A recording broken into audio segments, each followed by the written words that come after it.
Good morning বন্ধুরা। ঠান্ডায় কেমন আছে বলো? প্রচণ্ড ঠান্ডা। আজকে তো পয়লা মাঘ, কাল তো সংক্রান্তি গেল, মকর সংক্রান্তি। অনেকের বাড়িতে পিঠে পায়েস হয়েছে।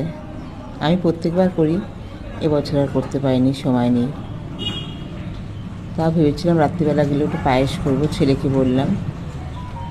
ছেলে বললো না থাক, আজকে না, অন্য একদিন হবে। তারপরে করা হয়নি। আমার শাশুড়ি অবশ্য দিয়েছিল, সিমুর পায়েস করেছিল, দিয়েছিল। বলি ঠাকুমা তো দিয়েছে, তুমি এত রাতে আসো, আর করার দরকার নেই।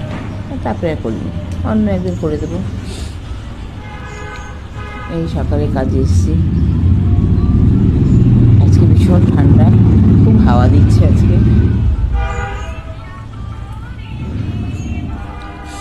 শ্যাম্পু নিয়ে এসেছি এখানে, ভাবছি মাথায় সাবান দিয়ে মাথায় শ্যাম্পুটা করে নেব। বাড়িতে তো অত সকালে হয়ে ওঠে না, আর রাতেও হয়ে ওঠে না। কালকে বাড়িতে গেছি রাত্রিবেলা, পায়ে প্রচণ্ড ব্যথা, এতটা হাঁটি না, হেঁটে বাড়িতে গেছি। তারপর ছেলে বাড়িতে গিয়ে আরেক জায়গায় যাওয়ার কথা ছিল, ছেলেকে নিয়ে সেখানেও হেঁটে গেলাম, আসলাম, পায়ে খুব ব্যথা। তাড়াতাড়ি করে সবাইকে খেতে দিয়ে, ভাত করে ছেলেকে খেতে দিয়ে, সবাইকে খেতে দিয়ে আমি শুয়ে পড়েছি। আমি আর খাইনি, আমার এত শরীর খারাপ লাগছে। একেবারে ভোরবেলা 4টের সময় ঘুম ভেঙেছে। এই সমস্ত রান্না বান্না করে সমস্ত কাজ সেরে কাজে বেরিয়ে পড়েছি। আজকে বেশি রান্না করিনি। আজকে 4টে ডিম ছিল, 4টে ডিমের ঝোল করেছি আর আলু ভেজেছি ছেলে আর মেয়ের জন্য, আর খরগোশের জন্য আলু আর সিম দিয়ে তরকারি করেছি। বেরিয়েছি, রোদ উঠেছে প্রচণ্ড, হলে কি হবে, খুব হাওয়া ছাড়ছে, হাওয়াতেই খুব ঠান্ডা লাগে, প্রচণ্ড ঠান্ডা লাগে। কালকে মেয়ে বলেছিল চলে যাবে, আমি বললাম যাস না, সংক্রান্তি তো, যেতে নেই। কেন শুনেছি আমার মা বলতো সংক্রান্তির দিন নাকি কুকুর বিড়ালও মানুষের বাড়ি থেকে তাড়ায় না। তুমি বাচ্চাটা আছে, ভালো মন্দির একটা ব্যাপার আছে, আমি 2 দিন পরে যাই। আর আমি তো বাড়িই থাকি না, সকালে বেরোই, রাতে ঢুকি।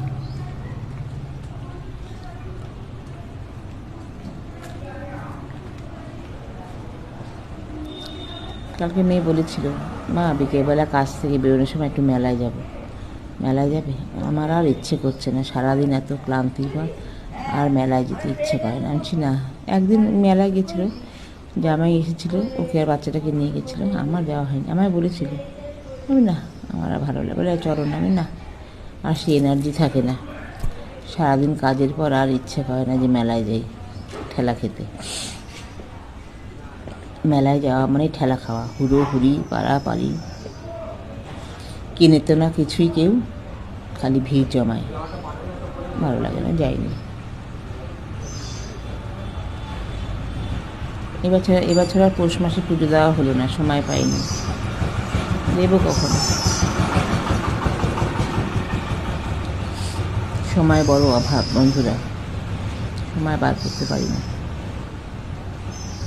ইচ্ছে করে অনেক কিছু, আবার পিছিয়ে যাই, সময়ের জন্য করে উঠতে পারি না।